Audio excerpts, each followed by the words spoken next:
어제 이거를 설명 안 하고 그냥 막 했거든요. 근데 뭔가 이렇게 흔들리는 눈빛이 조금 있었던 것 같아가지고 우리가 F'A를 어떻게 했냐면 리미트 H가 0으로 갈 때 H분의 F의 A 플러스 H 마이너스 FA 이렇게 해줬어요. 근데 사실은 저 H가 뭐냐면 변화량인 델타 X를 H로 사실 바꾼 거거든요.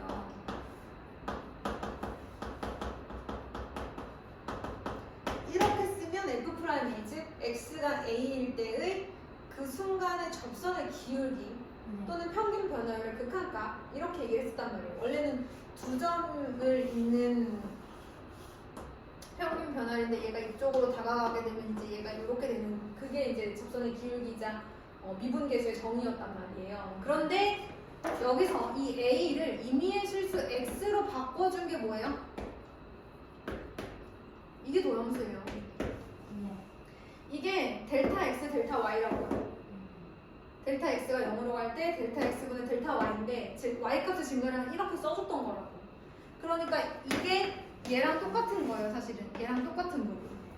그런데 제가 지난 시간에 영상 꼭 참고해보세요. 영상 참고해보시면 이 여기서 델타 X가 0으로 갈 때 fx 빼기 fx도 0으로 가기 때문에 얘를 u라고 둔 상태에서는 델타 X가 0으로 갈 때 델타 U도 0으로 간다 뭐 이런 얘기를 제가 이제 영상에서 했었습니다. 자 그리고 나서 이제 얘가 델타 X분의 델타 U 근데 이거를 각각 써줄 수가 있으니까 그죠? 그럼 얘네들이 0이 아니고 극한값이 존재한다면 각각 쓸 수 있으니 각각 쓰면 이게 du dy고 이렇게 쓰면 이게 du dx가 되는 거죠.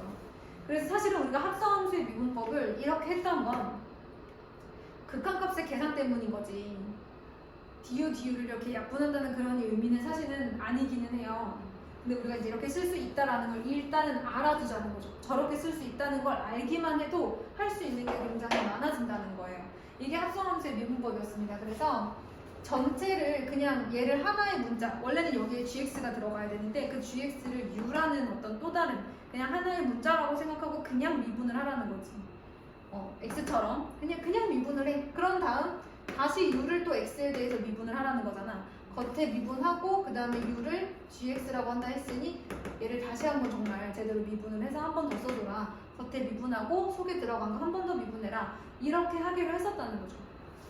이게 이제 합성함수를 이용한 합성함수의 미분법이었고요. 이제 그 다음에 나왔던 게 뭐였냐면 우리 4개의 변수로 나타내어진 함수의 극한 뭐 이렇게 돼 있습니다. 이게 무슨 얘기냐면 x를 어떤 t에 대한 함수로 나타낼 수 있고 y도 또한 어떤 t에 대한 함수로 나타낼 수 있을 때에 우리가 이 상태에서도 dy dx를 구할 수가 있다. 그래서 어떻게 구할 수 있냐고 했냐면 dx dt분의 dy dt 이렇게 얘기를 했었다는 거죠.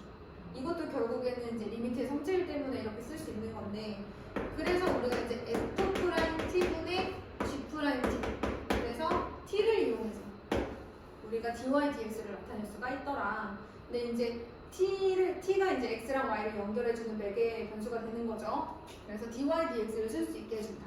자, 그 다음에 나온 게 음함수의 미분법이었어요. 음함수는 fx, y는 0의 꼴로 나타내어진 함수, 즉 이제 x, y가 문자로 다 들어가 있는 그런 함수의 미분인데 예를 들면 x 플러스 y는 4다 라는 식이 있다. 그렇다면 얘를 x에 대해서 미분하라고 하면 얘는 1이 되고요. 얘는 모르니까 dy dx y를 x에 대하여 미분한다 이렇게 쓰는 거예요. 그러니까 왜냐면 우리가 음함수의 특징은 뭐냐면 정의역과 치역이 어느 정도 적당히 정해져 있다면 얘를 y는 x에 대한 함수식으로 쓸 수 있는 친구들을 우리가 음함수라고 했기 때문에 y가 어떤 x에 대한 함수다라고 생각하고 미분을 하라는 거야. 누군지는 정확히 써있지 않지만 그래서 얘를 x에 대해서 미분할 수 있고 얘를 dy dx라고 쓸 수 있다. 얘를 x에 대해서 미분한다라는 의미예요. 얘를 x에 대해서 미분한다는 의미고 4는 미분하면 뭐 나와요? 0 나오잖아요. 그럼 이제 이거 뭐가 되는 거야? 1 플러스 그냥 쉽게 말하면 y 프라임이잖아. y 프라임은 누가 되는 거야? 마이너스 1 뭐 이렇게 된다. 이게 음함수의 미분법이에요. 핵심은 뭐냐? y라는 애는 문자가 x가 아니기 때문에 미분을 할 수가 없다. 그냥 dy dx라고 쓰거나 y 프라임이라고 쓰면 된다. 어차피 y도 x에 대한 함수로 정해지는 거기 때문에 그냥 미분 가능하다 보고 dy dx나 y 프라임이라고 쓰면 된다. 자, 그러면 x 플러스 2x 플러스 y 제곱은 플러스 3은 이렇게 써져 있다고 보자. 그럼 얘는 어떻게 미분해? x에 대해서 미분할 거야. dy dx를 구할 거야. 혹은 y 프라임을 구할 거야. 그러면 얘는 그냥 미분해. 얘 미분하면 2y 곱하기 y 프라임. 이거 뭐야? 합성함수의 미분법이잖아. 전체적으로 얘를 그냥 어떤 하나의 문자라고 보고 미분을 한 다음에 안에 들어간 얘를 다시 한 번 더 미분. 미분하면 누군지 모르잖아? 그냥 y 프라임 쓰면 돼. y도 x에 대한 함수로 정리가 될 수 있기 때문에 그냥 y 프라임이나 dy dx, y를 x에 대하여 미분한다라는 의미로 얘나 dy dx 쓸 수 있어.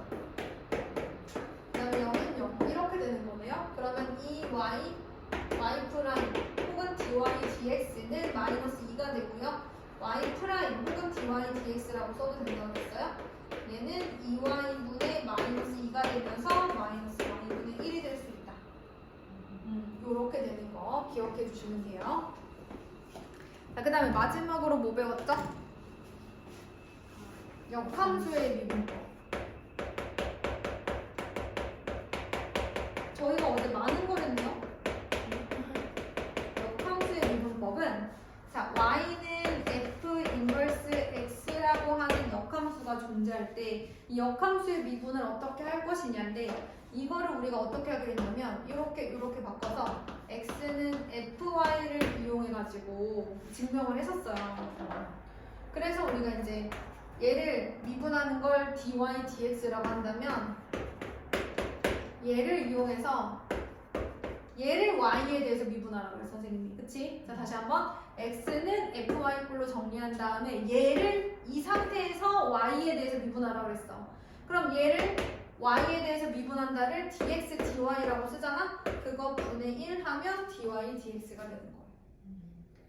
그러니까 여기 좌변에는 f 인버스에 프라임 x가 들어가는 거고 얘는 f 프라임 y분의 1이 들어간다. 이렇게 얘기를 했었습니다.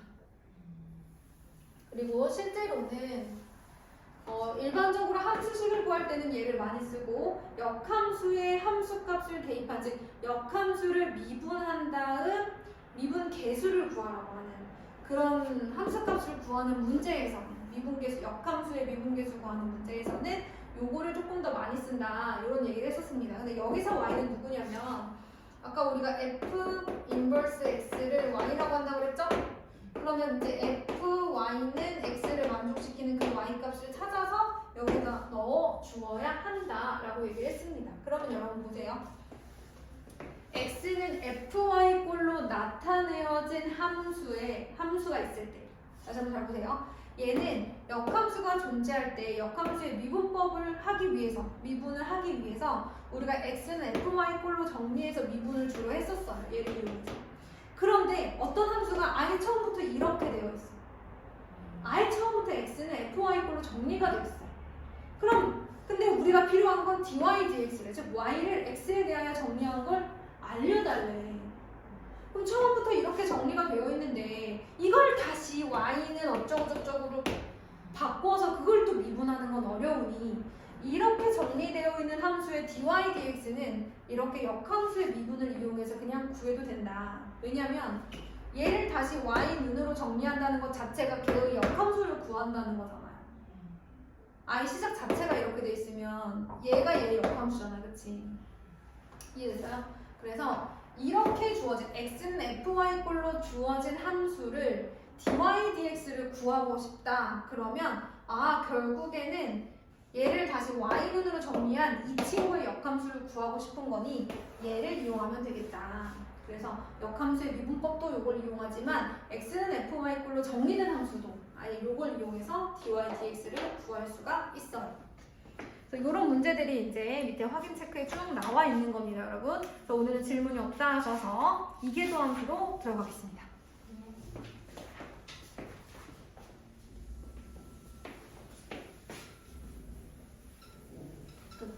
아까 고3 친구들이 왔다 갔는데요. 졸업한 친구들이.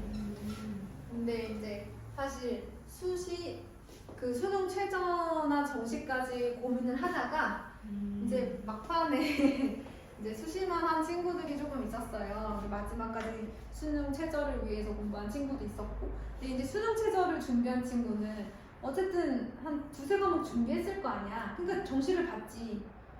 근데 슬프게도 수시를 다 떨어졌네? 정시 3개를 썼잖아? 근데 정시 3개도 다 떨어졌어. 근데 나중에 추합으로 연락이 왔어. 근데 이 친구는 내신이 사실은 경기권 안에 들어가기가 조금 어려운 친구였는데 붙었어. 추합으로. 근데 이제 같이 공부했던 친구 중에 자기보다 등급이 높았던 친구들인데도 경기권을 못 쓴 친구들도 있어요. 그러니까 경기권도 썼지만 결국 합격은 약간 이렇게 지방 거점 학교, 지방대지만 괜찮은 학교들이에요. 그래서 그런 학교들로 합격한 친구들도 있었어요. 근데 얘보다 내신이 높은데 얘가 간 추합으로 들어간 학교를 가고 싶어하는 친구도 사실 있었거든요. 이렇게.